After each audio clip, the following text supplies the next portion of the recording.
राजस्थान में नहीं, बिहार में पेपर लीक हो रहा है, यूपी में पेपर लीक हो रहा है, हर जगह पेपर लीक हो रहा है। और हम स्टूडेंट हैं और स्टूडेंट होने के नाते अगर हम अपनी आवाज उठा रहे हैं तो देख रहे हैं किस तरीके से जो पुलिस बल का इस्तेमाल किया जा रहा है।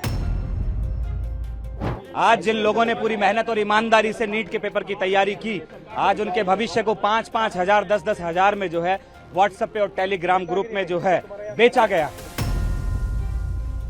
हा संताप आहे नीटच्या परीक्षार्थींचा, कारण नीट परीक्षा पुन्हा एकदा वादाच्या भोवऱ्यात सापडली आहे। 3 मेला झालेला पेपर फुटल्यामुळे ही परीक्षा रद्द करण्याचा निर्णय घेण्यात आलाय। आता या प्रकरणी मोठी अपडेट समोर येतेय। या पेपर फुटीचं केंद्र नाशिक असल्याचं तपासात उघड झालंय। यामुळे शैक्षणिक वर्तुळात मोठी खळबळ उडाली आहे। जयपूरमधील पेपर तयार करणाऱ्या एजन्सीकडून हा पेपर सगळ्यात आधी लीक झाला आणि त्याची पहिली कॉपी नाशिकमध्ये काढण्यात आल्याचं समोर येत आहे।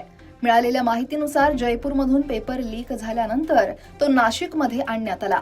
नाशिकमध्ये या पेपरची पहिली प्रिंट काढली।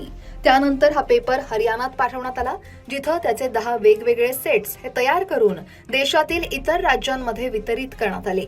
या साखळीत नाशिक हे एक महत्त्वाचं केंद्र असल्याचं उघड झालंय। या प्रकरणी नाशिक पोलिसांनी कारवाई करत इंदिरानगर भागातील एका संशयित व्यक्तीला ताब्यात घेतलंय। या व्यक्तीचा आणि काही नामांकित कोचिंग क्लासेसचा या पेपर फुटीशी काय संबंध आहे याचा तपास आता पोलीस करतायत। ताब्यात घेतलेल्या संशयिताचा मोबाईल जप्त करण्यात आला असून त्यातील डेटावरून अनेक बड्या नावांचा पर्दाफाश होण्याची शक्यता आहे। नाशिक पोलिसांनी फक्त या एका संशयिताचीच नाही तर शहरातील इतर काही संशयास्पद क्लासेस आणि व्यक्तींची सुद्धा चौकशी सुरू केली आहे। हा पेपर किती विद्यार्थ्यांना विकला आणि यासाठी किती पैशांची देवाणघेवाण झाली याचा शोध घेण्याचं मोठं आव्हान आता पोलिसांसमोर आहे। सर, आज नीट प्रकरणामध्ये नाशिक पोलिसांनी एकाला ताब्यात घेतले, त्याची पार्श्वभूमी काय, नाशिक पोलिसांना नेमकी माहिती काय होती आणि आता काय स्टेटस? सकाळी राजस्थान पोलिसांमार्फत एका आरोपीला ताब्यात घेण्याविषयी विनंती आली होती। त्याप्रमाणे त्या आरोपीला ताब्यात घेण्यात आलेला आहे। अशी माहिती मिळते की ते नीट प्रकरणातील तो आरोपी आहे आणि या आरोपीला सध्या युनिट 2 क्राईम ब्रँचच्या पथकाने ताब्यात घेतलेला आहे। या आरोपीला ताब्यात घेण्यासाठी केंद्रीय तपास यंत्रणेचं पथक येणार आहे। तो पथक आल्यानंतर त्या आरोपीला त्यांच्या ताब्यात देण्यात येईल।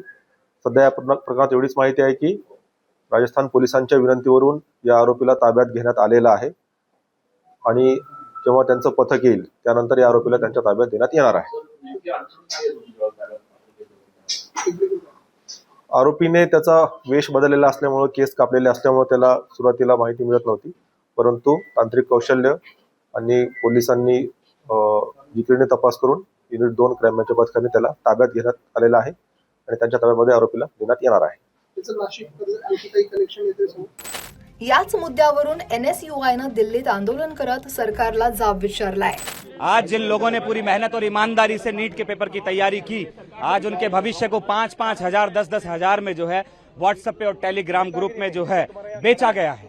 मैं सरकार से मांग करता हूं कि सरकार जो दोषी हैं उनके खिलाफ कठोर से कठोर कार्रवाई करे और जो भी इसमें शामिल है उनको कड़ी सजा मिले। इस तरीके से अगर पेपर लीक होते रहेंगे, मोदी सरकार और NTA पेपर कराने में कामयाब नहीं है। सरकार की कार्यशैली पर यह बड़ा सवाल है और हम लोगों को ये अंदेशा भी है कि इसमें सरकार और प्रशासन के कुछ लोग मिले हुए हैं और उनकी मिली भगत से जो है ये पेपर लीक हुआ है। आप देखिए कि 21 तारीख को, मतलब 1-2 दिन पहले ही पेपर जो है लोगों के व्हाट्सएप ग्रुप पे आ गया। 600 नंबर का पेपर हूबहू आज टेलीग्राम और व्हाट्सएप के ग्रुप में घूम रहा था। सरकार क्या कर रही थी, एजेंसियां क्या कर रही थी। पिछले साल भी लीक हुआ, उससे पिछले साल भी, इसी चलन में 3 साल लगातार नीट का पेपर लीक हुआ है। तो इसके खिलाफ, सरकार के खिलाफ और पेपर जो माफिया है इसके खिलाफ हमारा प्रोटेस्ट था। अभी जो पेपर को कैंसिल किया गया है वो कोई सोल्यूशन नहीं है। मैं आपके माध्यम से सरकार को ये कहना चाहूँगा कि आप पेपर कैंसिल करवा करके बच्चों का मनोबल और तोड़ते हैं, बल्कि कैंसिल करवाने की बजाय इसकी जड़ तक पेपर माफिया जो है इसकी जड़ तक पहुंचना चाहिए और उनको खत्म करने का काम करना चाहिए। या सगळ्या प्रकरणात नाशिकचं कनेक्शन समोर आल्यानं खळबळ उडाली आहे। त्यातच यात कोणते क्लासेस समाविष्ट आहेत याचीही माहिती पोलीस शोधतायत। त्यामुळे येत्या काळात यामागचं रॅकेट हे समोर येण्याची शक्यता आहे। या संपूर्ण गोंधळाविषयी आणि पेपर फुटीविषयी तुमचं मत काय? कमेंट नक्की करा आणि लोकमत सबस्क्राइब करायला विसरू नका।